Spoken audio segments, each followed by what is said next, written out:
Malam di Sidoarjo terasa penuh energi. Stadion Gelora Delta sudah bersiap menjadi saksi laga perdana kualifikasi Piala Asia U23 2026 ketika Timnas U23 Indonesia akan menjamu Laos. Ribuan tiket ludes, supporter mulai berdatangan dengan atribut merah putih, dan media ramai membicarakan strategi yang bakal diusung Gerald Van den Burg. Namun di balik semua sorotan tentang formasi, peluang menang, dan prediksi susunan pemain, ada satu hal sederhana yang justru mencuri perhatian. Gaya rambut baru Michael Tata. Bek muda Persebaya Surabaya itu tampil beda di sesi latihan resmi dan konferensi pers menjelang pertandingan. Rambutnya yang biasanya dibiarkan alami kini ditata dengan model cornrow kepangan rapi yang melekat pada kulit kepala.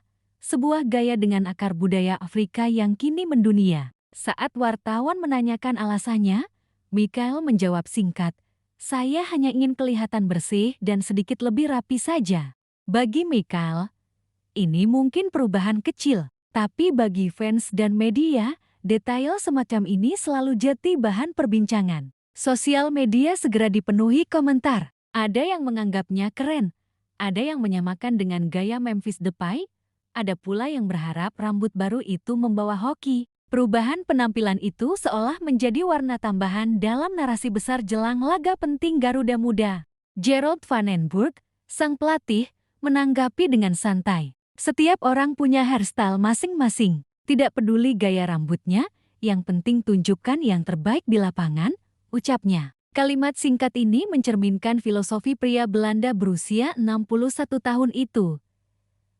Ia tak peduli soal penampilan luar, selama pemainnya fokus menunjukkan kualitas di lapangan hijau. Di sepak bola, gaya rambut sering jadi bagian dari psikologi pemain. Sejarah mencatat banyak bintang dunia yang menjadikan rambut sebagai simbol percaya diri. Ronaldo Nazario terkenal dengan potongan rambut setengah gundul di Piala Dunia 2002, David Beckham pernah mempopulerkan mohawk dan cornrow, sementara Paul Pogba menjadikan warna-warni rambutnya sebagai tanda ekspresi. Michael Tata, dalam konteks yang lebih sederhana, juga sedang membangun identitas dirinya. Cornrow bukan sekadar gaya. Ia bisa jadi pernyataan bahwa pemain muda ini siap tampil berbeda, siap menonjol, dan siap memberi kontribusi.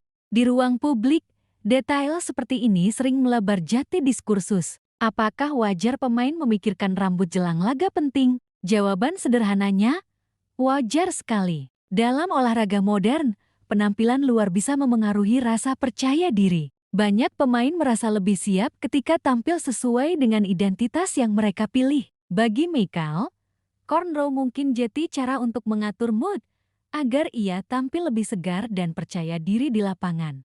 Namun, tentu saja, esensi tetap ada di performa. Michael menegaskan, "Kami sudah mempersiapkan di latihan dan kami fokus hanya kepada tim kami saja. Kami tidak berpikir yang lain dan kami siap untuk mendapatkan kemenangan. Jadi pada dasarnya kami sudah siap untuk pertandingan dan akan berikan yang terbaik." Pernyataan ini menutup spekulasi. Gaya rambut boleh dibicarakan, tapi fokus tetaplah pada pertandingan.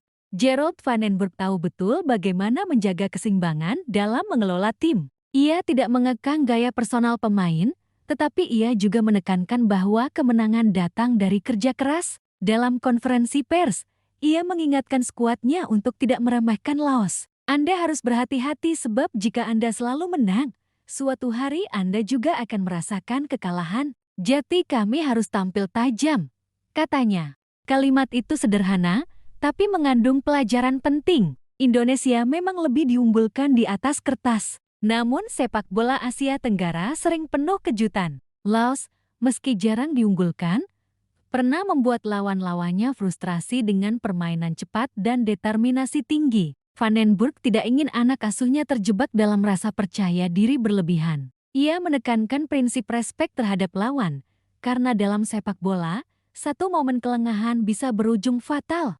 Keseimbangan antara santai dan tegas inilah yang membuat Van den Burg unik. Saat bicara soal rambut Michael Tata, ia tersenyum santai. Tapi saat bicara soal strategi dan respek lawan, ia serius penuh wibawa. Filosofi ini lahir dari pengalamannya panjang sebagai pemain dan pelatih. Van den Burg pernah merasakan tekanan besar di Eropa, dari PSV Eindhoven hingga timnas Belanda. Ia tahu betul bahwa detail di luar lapangan bisa jadi pengalih perhatian, tapi kunci kemenangan selalu ada pada fokus dan kerja kolektif. Laga melawan Laos bukan hanya pertandingan pembuka. Ini adalah laga yang menentukan ritme perjalanan Indonesia di Grup J. Grup ini dihuni Indonesia, Laos, Makau, dan Korea Selatan. Dengan hanya 11 juara grup dan 4 runner-up terbaik yang berhak lolos ke putaran final di Arab Saudi, kemenangan di partai pertama adalah harga mati.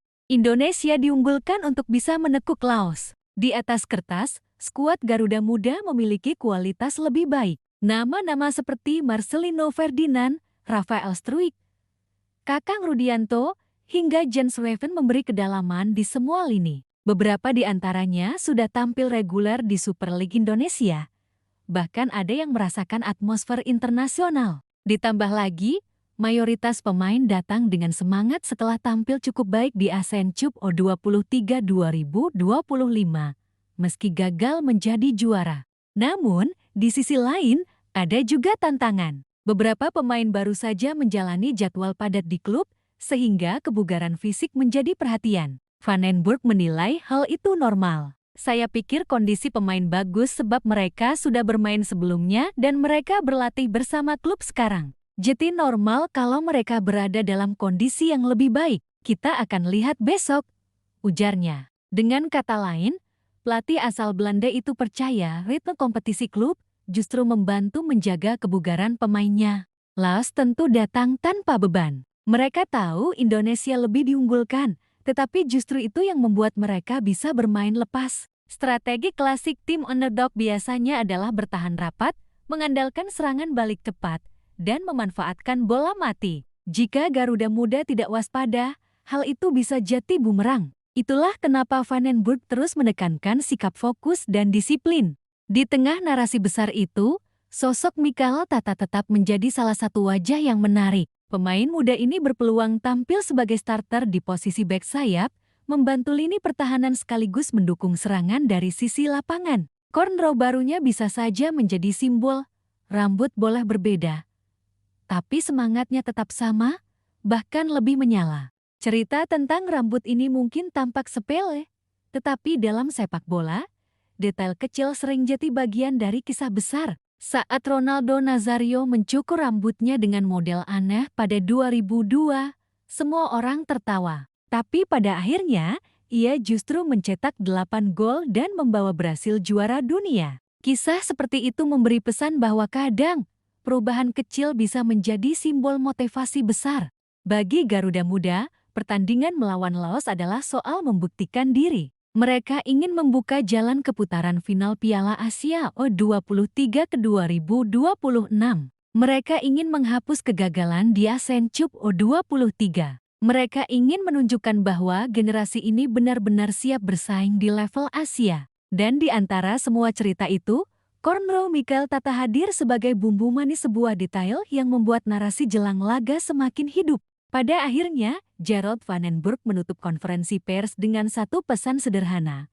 Saya mantan pesepak bola dan saya tak peduli di mana saya bermain. Satu-satunya hal adalah, harus fokus, dan kami harus mengalahkan Laos. Itu adalah satu-satunya hal, dan saya selalu senang bahwa banyak orang percaya kepada tim. Itu adalah hal yang kami butuhkan. Pesan itu jelas, rambut, gaya, atau penampilan hanyalah sampingan. Intinya adalah kemenangan. Dan kemenangan pertama akan menjadi langkah penting bagi Garuda Muda di Grup J. Sepak bola selalu punya cerita unik. Kadang kita membicarakan strategi, kadang statistik, kadang detail kecil seperti potongan rambut. Semua itu pada akhirnya berpadu dalam sebuah narasi besar.